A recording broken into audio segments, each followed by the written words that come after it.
नमस्कार दोस्तों, आप लोग का बहुत बहुत स्वागत है हमारे YouTube चैनल पे। आज का वीडियो दोस्तों एक बहुत ही खास टॉपिक पे होने वाला है। और आज का जो वीडियो बेस्ड है वो बेसिकली महाकुंभ मेले के ऊपर है, जिसमें हम डिटेल्स में बात करेंगे कि महाकुंभ मेला क्या है, कैसे हुआ, और अर्धकुंभ क्या होता है, महाकुंभ क्या होता है, कुंभ क्या होता है, और गवर्नमेंट ऑफ इंडिया से क्या क्या चीज़ें वहाँ पे मतलब अरेंजमेंट की गई हैं, या स्टेट गवर्नमेंट से क्या क्या चीज़ें वहाँ पे अरेंजमेंट की गई है, ताकि अगर कोई भी डिवोटीज़ या कोई भी भक्त वहाँ पे जा रहे हैं स्नान करने के लिए, मतलब कोई भी अपनी मतलब आस्था लेकर के जा रहे हैं, तो उनको किसी भी तरीके से कोई भी प्रॉब्लम फेस ना करना पड़े। तो आज हम ये वीडियो डिटेल्स में बात करेंगे, तो आप प्लीज़ वीडियो पे बने रहो और मेरे चैनल को ऑब्वियसली आप सब्सक्राइब करो, सो दैट जो भी हमारे एंड से जो भी वीडियोस वगैरह पब्लिश होंगी, इन्फॉर्मेटिव वीडियो पब्लिश होंगी, वो आपको इजीली नोटिफिकेशन मिल पाए और आप टाइमली अपडेट रहो चीज़ों को लेकर के। सो दोस्तों, बिना डिले किए आप वीडियो को हम लोग स्टार्ट करते हैं। So let's start the video. So दोस्तों, जो महाकुंभ मेला है वो महाकुंभ मेला मतलब आपने भी अगर आइडिया आपको लगा भी होगा कि एक्चुअली महाकुंभ मेला मतलब 144 वर्षों के बाद आया है। तो महाकुंभ मेला भी आपको दोस्तों आइडिया लग पा रहा होगा कि 144 वर्षों के बाद आया है। 144 ईयर्स के बाद अभी महाकुंभ आया है। ठीक है, इस महाकुंभ की विशेषता या ये कह सकते हो महाकुंभ हमारे लिए इतना इम्पोर्टेंस क्यों बन जाता है। ठीक है, जैसे कि दोस्तों अगर हम बात करें कि हम लोग की जो एज है, हम लोग मतलब 90s के रहे हैं। 90 से अगर हम अपना नियर अबाउट जो अगर हम एज की अगर बात करें तो 20, 25, 30, 35, 40 ईयर्स के आसपास की हमारी जो यूथ जनरेशन है, ठीक है, वो इसी एज के आसपास है। ठीक है, तो ये वाली जो एज है दोस्तों, ये इस एज में महाकुंभ अगर हमें देखने को मिल रहा है तो इससे बड़ी मतलब गर्व की बात, इससे ज़्यादा किस्मत की बात कुछ भी नहीं हो सकती है दोस्तों। बिलीव मी, ये महाकुंभ इतना नेक्स्ट लेवल का है और इतना भव्य होने वाला है, और हमारा सौभाग्य है कि हम इस महाकुंभ का हिस्सा बन सकते हैं अगर हम सिर्फ अपना माइंड मेकअप करें तो। इसलिए ही दोस्तों मैंने आज ये वीडियो बनाना ज़्यादा ज़रूरी समझा है कि अगर आप प्लान बना रहे हो अपने फैमिली के साथ, अगर आप इंडिविजुअली भी जा रहे हो, तो आपको किस किस तरीके की अरेंजमेंट करके जानी होंगी और क्या क्या चीज़ें वहाँ पे सेंट्रल गवर्नमेंट ने या स्टेट गवर्नमेंट ने वहाँ पे की हुई हैं, ताकि वहाँ पे जाने के बाद आपको किसी भी चीज़ का प्रॉब्लम फेस ना करना पड़े। सो दोस्तों, जैसा कि अभी हम बात कर रहे थे कि महाकुंभ 144 वर्षों के बाद आया है, इसको हम कहते हैं महाकुंभ। महाकुंभ में अगर हिस्ट्री में भी अगर आप जाओगे तो हिस्ट्री भी इसकी ऐसी है कि जैसे महासागर में मतलब जब असुरों और देवताओं के बीच जब मतलब मंथन हुआ था, उस मंथन में कहते हैं, ऐसा बताया जाता है हमारी पुराणों में, हमारी किताबों में ऐसा बताया जाता है कि उसमें से एक कलश निकला था। बेसिकली कुंभ का मतलब ही होता है कलश, घड़ा, या जो भी जिस लैंग्वेज में आप समझ सकते हो आप उस चीज़ को मतलब ऐसे एग्जाम्पल आप ले सकते हो। तो कुंभ का मतलब ही होता है घड़ा, कलश, हम इस चीज़ से रिलेट कर सकते हैं इस चीज़ को। सो हुआ क्या था कि जैसे ही वो मंथन के बाद कलश आया, ठीक है, उस कलश को असुरों ने बेसिकली पहले मतलब अप्रोच किया, उन्होंने पहले ले लिया, क्योंकि उसमें कलश में अमृत था। ये चीज़ पहले से ही क्लियर थी कि इस अमृत को जो पिएगा वो मतलब कह सकते हैं कि वो कभी नहीं मतलब इसका अंत कभी नहीं हो सकता अगर जो इस अमृत को पिएगा। ठीक है, सो देवता लोग जो भी उस समय के थे उन्होंने काफ़ी मतलब इस चीज़ पे अपना विचार किया, अपना जो भी इंटरनली डिस्कशन था वो सारी चीज़ें उन्होंने किया। उसके बाद उनको यही चीज़ मतलब ज़्यादा ठीक लगी कि यार इसको हम लोग कैसे भी अपने पास हम लेते हैं, अगर ये असुर वगैरह अगर इसको मतलब अगर ग्रहण करते हैं, अगर अमृत पान करते हैं, तो ये हमारा मतलब रहना मुश्किल कर सकते हैं। मतलब इन शॉर्ट हम ये अगर बात करें तो हुआ क्या था कि जब असुर से इन्होंने वो कलश, अमृत वाला कलश या घड़ा उन्होंने लिया था ना, उस समय ही मतलब इनमें काफ़ी मतलब हो सकता है कि जो भी मतलब भागदौड़ इनकी रही होगी, उस भागदौड़ से ना 4 बूंदे पृथ्वी लोक पे पड़ी थी। पृथ्वी लोक पे भी अगर आप मान सको तो जैसे मुझे आइडिया है कि पहला जो बूंद पड़ा था वो अपना कह सकते हैं यहाँ पे अपना बनारस में, नहीं बनारस नहीं है, आई गेस ये हरिद्वार है, यस हरिद्वार में था।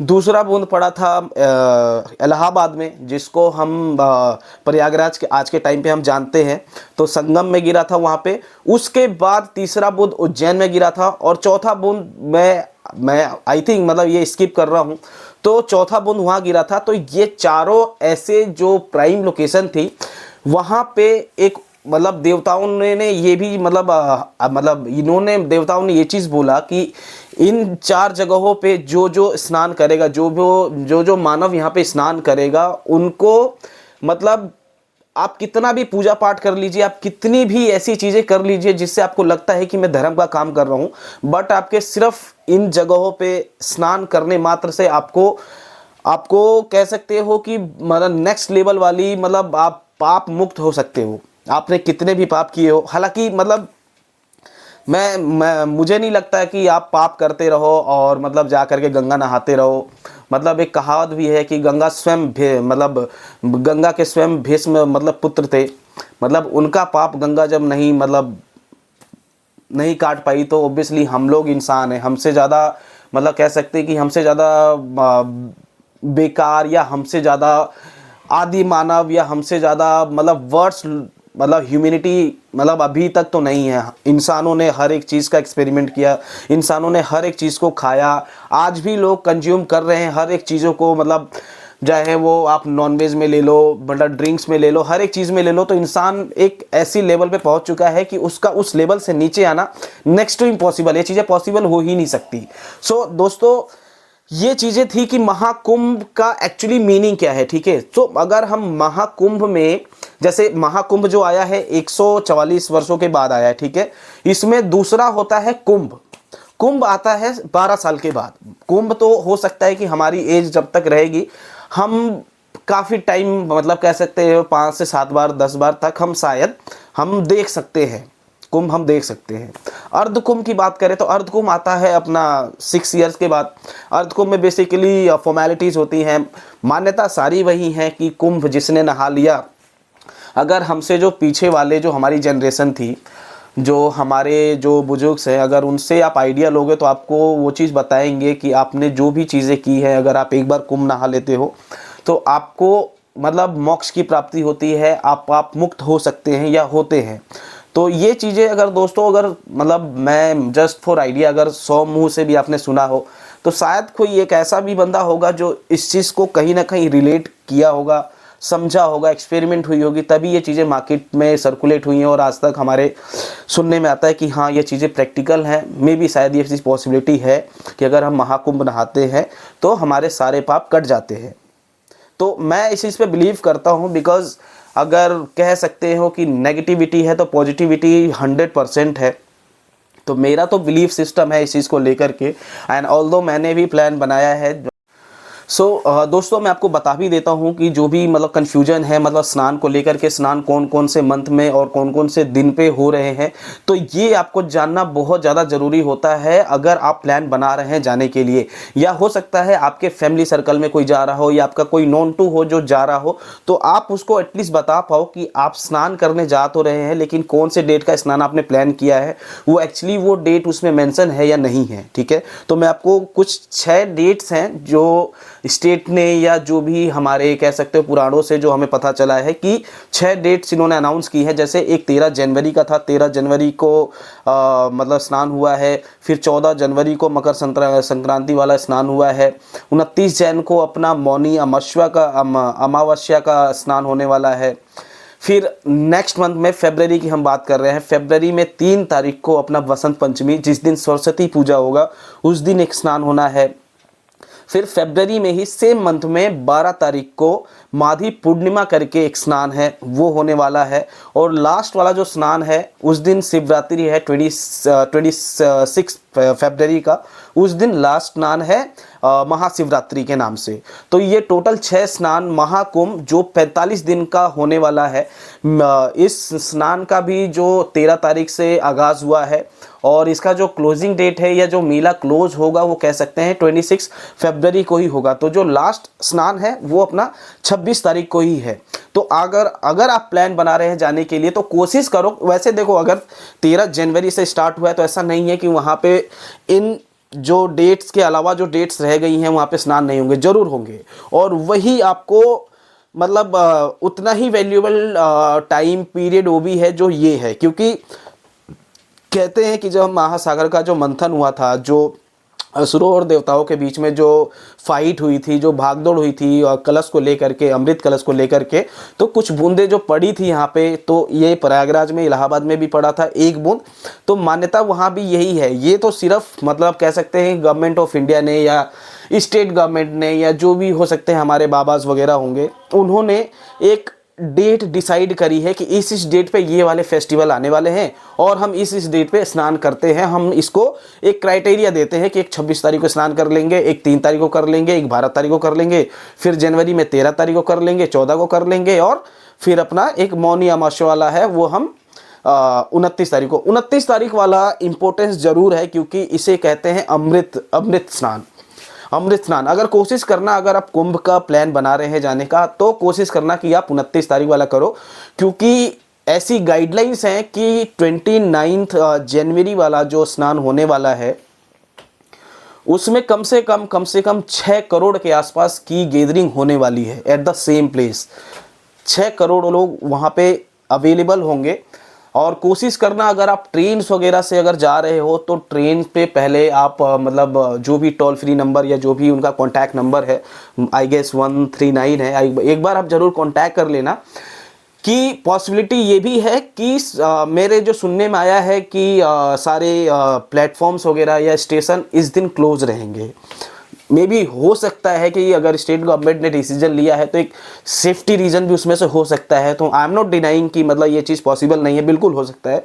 अगर एक एट द सेम प्लेस अगर 6 करोड़ लोगों की एक साथ में अगर गैदरिंग हो रही है, तो there is a huge possibility कि वहाँ पे भगदड़, एक मैं वर्ड यूज कर रहा हूँ, भगदड़ एक बहुत ही मतलब भयावह कह सकते हैं एक वर्ड है, वहाँ पे चांसेस हो सकते हैं। ठीक है, तो गवर्नमेंट ने जो डिसीजन लिया है वो सराखों पे है। क्योंकि मतलब मैं एक चीज़ मैं हाईलाइट करना चाहूँगा कि मैं मिस्टर योगी आदित्यनाथ जी को भी मतलब मैं अप्रिशिएट करना चाहूँगा एंड मैं कुडोज भी देना चाहूँगा कि उन्होंने जो इतनी चीज़ें अरेंजमेंट करी हैं, मतलब जो भी उनकी आदित्यनाथ जी या जो भी उनकी टीम है, उन्होंने अगर इस लेवल पे, इतने मास लेवल पे इतनी सारी चीज़ें मतलब उन्होंने प्लान करी है, तो हेड्स ऑफ है उनको।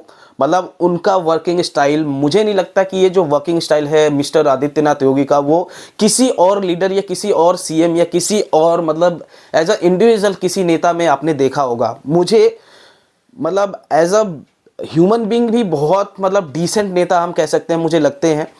और आप ये सारी चीज़ें छोड़ो, अगर महाकुंभ अगर हमारा बहुत इजीली अगर हम इसको कर सकते हैं, अगर मतलब ख़त्म हो जाता है, मेला स्टार्ट होकर के ख़त्म हो जाता है, तो इसका जो सारा क्रेडिट है वो mister Yogi and Yogi team को ही जाना चाहिए। क्योंकि यूपी के अंदर अगर ये चीज़ें पॉसिबल हुई हैं just because of mister Adityanath Yogi, otherwise शायद ये चीज़ें पॉसिबल नहीं होती। क्योंकि इतने लेवल पे, अब सपोज करो 13 जनवरी से 26 फरवरी तक ये चीज़ मेले का मतलब जो भी है टाइम ड्यूरेशन है, आइडिया ये लगाया जा रहा है कि जो एक सर्वे होगा या जो भी इनको इंटरनली इनपुट मिले होंगे कि 40 लाख लोगों का वहाँ पे गैदरिंग होने वाला है।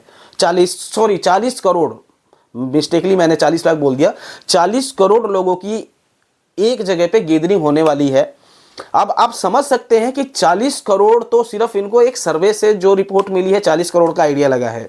बट अगर आप आदित्यनाथ योगी जी की अगर आप स्टेटमेंट देखेंगे, उनके इंटरव्यूज वगैरह देखेंगे, तो उन्होंने जो अरेंजमेंट करी है ना, आप सोच भी नहीं सकते कि इन्होंने किस लेवल पे अरेंजमेंट करी है। उन्होंने 100 करोड़ लोगों की अरेंजमेंट करी है। चाहे वो शौचालय ले लो, चाहे वो रैन बसेरा ले लो, या अगर आप जाते हो, अगर लेट नाइट होता है तो आप वहाँ पे स्टे भी कर सकते हो। आप वहाँ पे अगर मैं पहले की भी, मैं अगर ये वीडियो बनाने से पहले मैंने कुछ अपना होमवर्क भी किया है।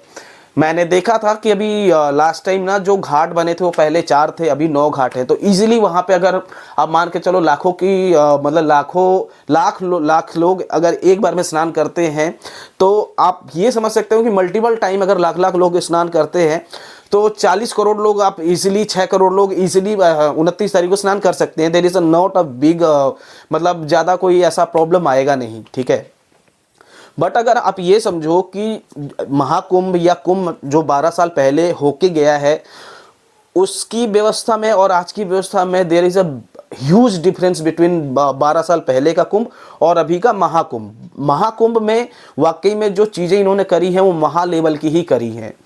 स्टेशन अगर बंद है तो उसके लिए भी गवर्नमेंट ने बहुत सारी अरेंजमेंट करी है। वो एक बार मैं आपको ज़रूर सजेस्ट करूंगा कि विदाउट एनी प्रायर इन्फॉर्मेशन आप कहीं भी मत निकलना। अगर आप ट्रेन से प्रेफर कर रहे हो, अगर आपका ट्रेवल ऑफ मोड अगर ट्रेन है, तो आप ज़रूर कस्टमर केयर पे पता कर लेना। और मे भी जो मुझे सुनने में ये भी आया है, मेरे कुछ इनपुट्स जो मुझे बताते हैं कि ट्रेन्स वगैरह भी फ्री हैं।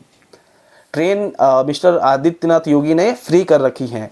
उधर से रिटर्न की तो फ्री है, ये मैं कंफर्म हूँ, क्योंकि मेरे अभी पड़ोस में ही मतलब मेरे कुछ पड़ोसी हैं जो गए थे और उनसे मुझे आइडिया मिला है कि उधर से जो ट्रेन्स आ रही हैं वो फ्री में ही आ रही हैं। तो they are not charging any amount from you कि आपको कुछ अमाउंट पे करके ही आना पड़ेगा, जैसे ईजिली मतलब यूजुअली होता है, वैसे कुछ भी नहीं है। बट सुनने में जो चीज़ आ रही है कि प्लेटफॉर्म या कह सकते हो स्टेशंस वगैरह क्लोज हैं, तो इस चीज़ का आप ज़रूर ध्यान रख के जाना। अगर इन केस अगर आप इलाहाबाद या प्रयागराज आप पहुंच भी जाते हैं, सो आपको जो जहाँ पे संगम है वहाँ तक जाने के लिए मेरे ख्याल से 10 to 15 किलोमीटर 10 से 15 किलोमीटर आपको पैदल यात्रा करनी पड़ेगी। ये भी मैं मान सकता हूँ एक सिक्योरिटी रीज़न हो सकता है, क्योंकि अगर वहाँ पे आप समझो मतलब ई रिक्शा या ऑटोस वगैरह अगर कुछ भी चीज़ हम अगर अलाउ कर दें तो वहाँ भी मतलब ज़्यादा ह्यूज पॉसिबिलिटी हो जाती है मतलब एक्सीडेंट होने के या आपस में भीड़ भाड़ में इतनी ट्रैफिक वगैरह को लेकर के। तो ये भी एक सेफ्टी रीज़न हो सकता है। तो मैं इस चीज़ को भी अप्रिशिएट करता हूँ कि मतलब गवर्नमेंट ने, स्टेट गवर्नमेंट ने इस चीज़ का डिसीजन लिया कि जो भी मतलब स्टेशन से अपना संगम तक का जो डिस्टेंस है 10 to 15 किलोमीटर वो पैदल यात्रा आप करोगे। और मेरा पर्सनली मानना ये है कि अगर आप किसी तीर्थ पे जा रहे हो तो जब तक आपको कोई प्रॉब्लम ना होना मतलब वो तीर्थ समझ में नहीं आता। आप जैसे एग्जांपल ले लो माता वैष्णो देवी का, आप कटरा से लेकर के भवन तक की दूरी मेरे ख्याल से if I am not wrong somewhere तो 13 से 14 किलोमीटर के आसपास का है। बट वहाँ पे क्या होता है कि आपको नीचे से लेके भवन तक आपको पैदल यात्रा करनी पड़ती है। जो एलिजिबल हैं या जो सक्षम हैं वो लोग तो करते ही हैं, हम लोग भी जाते हैं तो हम लोग पैदल यात्रा ही करते हैं। कोशिश ये भी करते हैं कि हम लोग नंगे पाँव भी करें। मैंने काफ़ी टाइम मतलब काफ़ी बार मैंने नंगे पैर भी मैंने माता वैष्णो देवी के मैंने दर्शन किए हैं। कटरा से भवन तक मैंने नंगे पैर भी किया है और हमारी फैमिली में ये सब चीज़ें होती रहती हैं, हम लोग जाते ही रहते हैं। माता वैष्णो देवी हम लोग जाते रहते हैं। तो 10 से 15 किलोमीटर अगर कोई हार्ट पेशेंट है या किसी को चलने में प्रॉब्लम है तो उन लोगों को ज़रूर एक बार अपना विचार करना चाहिए कि अगर आप लोग जा रहे हो तो मतलब क्या क्या ऐसी चीज़ें अरेंज करके जानी चाहिए ताकि आपको ड्यूरिंग द प्लेटफॉर्म टू अपना संगम आपको क्या क्या चीज़ें अरेंज करके जानी होंगी ताकि आपको किसी भी चीज़ की प्रॉब्लम फेस ना करना पड़े। एक चीज़ और है दोस्तों, इसमें महाकुंभ में आपको जान के मतलब आप सरप्राइज होंगे कि सबसे बड़ा इवेंट जो इंडिया के अंदर होता है ना, वो मतलब कमेंट करके आप लोग बताओ ऐसा कौन सा सबसे बड़ा इवेंट इंडिया के अंदर होता है। उससे बड़ा इवेंट आज तक कभी नहीं हुआ इंडिया के अंदर और ये हो सकता है एवरी ईयर ही होता है if I am not wrong. मैं एक्चुअली जो इवेंट है मैं उसको ज़्यादा कुछ खास पसंद नहीं करता, मुझे मेरे पास इतना टाइम नहीं होता कि मैं इन सब चीज़ों में अपना टाइम लगाऊं। तो आप मुझे कमेंट करके बताओ कि सबसे बड़ा इवेंट इंडिया में हर साल कौन सा इवेंट होता है। मुझे आइडिया लगेगा कि हाँ एक्चुअली जो आप बात कर रहे हो हाँ वही है या नहीं है। ऑल्दो मैं चीज़ें बताऊंगा कि सबसे बड़ा इवेंट इंडिया के अंदर कौन सा होता है। तो सबसे बड़ा इवेंट इंडिया के अंदर जो होता है वो होता है आईपीएल इंडिया का सबसे बड़ा इवेंट होता है जिसमें कह सकते हो मिलियंस ऑफ रुपीस एक्सपेंड किए जाते हैं और उससे रेवेन्यू भी जनरेट होता है। नो डाउट अगर पैसे खर्च हो रहे हैं तो उससे रेवेन्यू भी अपने पास आ रहा है, लेकिन सबसे बड़ा इवेंट कहते हैं कि ये आईपीएल ही होता है, उससे बड़ा कोई इवेंट इंडिया के अंदर नहीं है। बट यस अभी हमें एक्सेप्ट करना पड़ेगा कि इंडिया का सेकेंड लार्जेस्ट इवेंट अपना महाकुंभ होने वाला है या हो चुका है। इससे आईपीएल फर्स्ट में है बट महाकुंभ सेकंड है। सेकंड में भी अगर कह सकते हो तो काफ़ी मतलब मैंने कुछ स्टडीज़ वगैरह करी है, मतलब ये वीडियो बनाने ऐसा कोई मैं रैंडम वीडियो नहीं बना रहा हूँ। अपना जो सेंट्रल गवर्नमेंट है ना, सेंट्रल गवर्नमेंट ने 2100 करोड़ रुपए दिए हैं स्टेट गवर्नमेंट को, यूपी गवर्नमेंट को, कि जो चीज़ों की वहाँ पे अरेंजमेंट में आपको किसी भी अमाउंट की जरूरत पड़े तो उन्होंने 2100 करोड़ रुपए उनको दिए हैं कि आपको जो प्लानिंग करनी है वो 100 करोड़ लोगों की प्लानिंग करनी है। हालांकि 100 करोड़ लोग शायद नहीं आए, बट 40 करोड़ लोगों की एक्सपेक्टेशन है कि वो जरूर 13 जनवरी से लेकर के 26 फरवरी तक वो विजिट करेंगे। 2100 करोड़ तो सेंट्रल गवर्नमेंट ने दिए हैं और 25,000 करोड़ मेरे ख्याल से अपना स्टेट गवर्नमेंट खुद अपना इन्वेस्ट कर रही है उसमें। बट अगर आप ये समझ रहे हो दोस्तों कि इतना पैसा जो महाकुंभ में लग रहा है, इससे कितना रेवेन्यू जनरेट होने वाला है, अगर मैं गलत नहीं हूं ना दोस्तों, तो आने वाला जो मतलब यूपी का जो बजट होगा ना, या यूपी का जो क्राइटेरिया होगा अमाउंट्स को लेकर के, वो इस साल का सबसे पीक होगा, सबसे हाई होगा। क्योंकि 40 करोड़ लोग में से मैं कह रहा हूं कि 10 करोड़ लोगों ने भी अगर इलाहाबाद प्रयागराज से कुछ भी अगर एक रुपए की भी शॉपिंग करी ना दोस्तों, तो 10 करोड़ रुपए तो आप इजीली इसको आप मान सकते हो कि एट द वन टाइम अगर किसी ने एक्सपेंड किया तो 10 करोड़ रुपए इंस्टेंट मतलब इंक्रीमेंट हुआ है बजट में। तो 40 करोड़ लोग, अगर 50 करोड़ लोग वहाँ पे आ रहे हैं, नो डाउट वो ट्रेन से आएंगे, कि अपने कैब से आएंगे, अपने पर्सनल व्हीकल से आएंगे, तो कहीं ना कहीं ये इम्पैक्ट करेगा अपने जीडीपी को।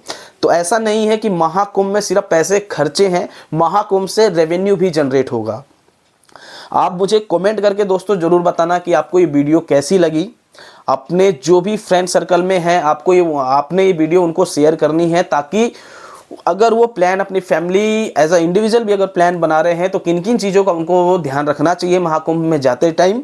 और अगर आप मेरे से मिलना चाहते हैं तो मैं भी आपको, हो सकता है कि 29 जनवरी को मैं महाकुंभ में ही मिलूंगा विद फैमिली। मैं प्लान कर रहा हूँ, मुझे थोड़ा सा इंटरनली अपने फैमिली में डिस्कस करना पड़ेगा, बिकॉज अगर ये फैमिली का मतलब ट्रैवलिंग का मामला है तो मुझे डिस्कस जरूर करना पड़ेगा, क्योंकि हमें प्रिकॉशन भी, सेफ्टी भी हमें ऐसे लेके चलनी पड़ेगी कि 6 करोड़ लोग at the same time at the same place वहाँ पे अगर उनकी विजिट होती है तो अपने को ऐसा क्या डिफरेंट करना होगा, ताकि ऑल्दो होगा किसी को प्रॉब्लम नहीं, क्योंकि गवर्नमेंट ने ऐसी सारी अरेंजमेंट कर रखी है, बट फिर भी एज अ ह्यूमन बीइंग आपको मतलब प्रिकॉशन आपको खुद लेके चलना चाहिए कि आपको डिपेंडेंसी किसी के थर्ड पर्सन पे, सेकंड पर्सन पे नहीं होनी चाहिए।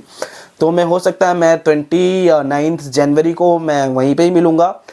सो वीडियो को आप कमेंट करना, लाइक करना, सब्सक्राइब करना, सो दैट मेरे जो भी नेक्स्ट टाइम वाली जो भी वीडियोस होंगी आपको इजीली अवेलेबल हो, आपको कहीं भी फर्दर किसी चैनल पे जा कर के सारी इन्फॉर्मेशन ना लेनी पड़े। आपको इसी चैनल पे हर एक चीज़ का, हर एक टॉपिक का आपको वीडियोस अवेलेबल हो जाए। आपको नेक्स्ट वीडियो मेरी किस टॉपिक पे चाहिए उसके लिए आप मुझे कमेंट करो और मुझे थोड़ा सा टाइम देना, ताकि उस पर मैं रिसर्च करूं, अपना एक्सपेरिमेंट करूं और फिर मैं उस पर एक मैं अच्छी वीडियो आपके लिए लेके आऊं। सो टेक केयर दोस्तों, बाय बाय, और मिलते हैं नेक्स्ट वीडियो में।